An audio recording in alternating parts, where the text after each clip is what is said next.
काय स्पेशल?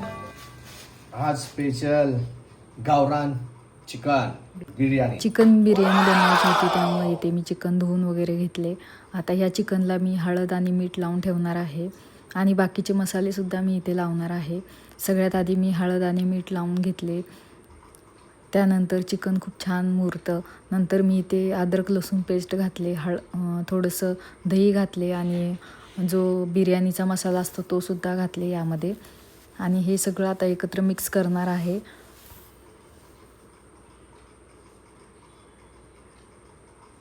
ते मिक्स झाल्यानंतर मी इथे मिरची पावडर घातले. मिरची पावडरसुद्धा त्यामध्ये छान मिक्स करायची. नंतर कोथिंबीर चिरलेली घातले. सगळे मसाले लावल्यानंतर थोडं मॅरिनेशनसाठी हे चिकन तसंच ठेवायचं. नंतर मी इथे कांदा आणि टोमॅटो चिरून घेतले. कांदा थोडा जास्तच घ्यायचा, म्हणजे जी बिर्याणी असते ती खूप छान होते. आता इथे कांदा छान मी तेलामध्ये फ्राय करणार आहे.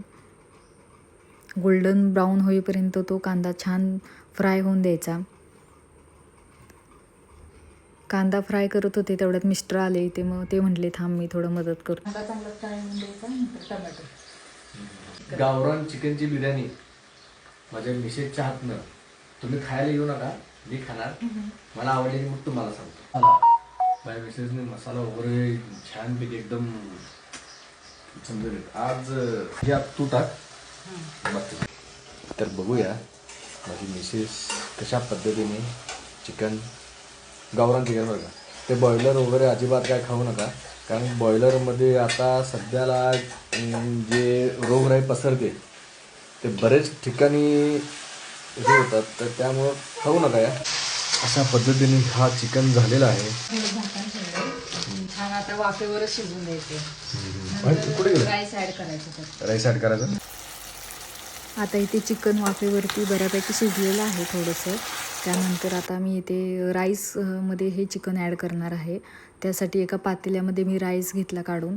आता नंतर मी इथे चिकन पूर्णच त्यामध्ये टाकणार आहे. ह्याची लेअर वगैरे काही लावली नाही मी, कारण खूप भूक लागली होती. त्यामुळे मी राईससुद्धा अगोदर शिजवून घेतला नाही. आता हे चांगलं मिक्स करणार आहे. मिक्स झाल्यानंतर मी ते गॅस चालू केला आणि गॅसवरती पातेले ठेवले आणि त्यामध्ये जेवढं त्या राईसला पाणी लागणार आहे तेवढं मी पाणी घातले. आता इथे थोडंसं कोथिंबीर ॲड केली मी इथे. आता झाकण ठेवून थोडं वाफेवरच हा राईस शिजून देणार आहे. थोडा आता बऱ्यापैकी शिजलेला आहे.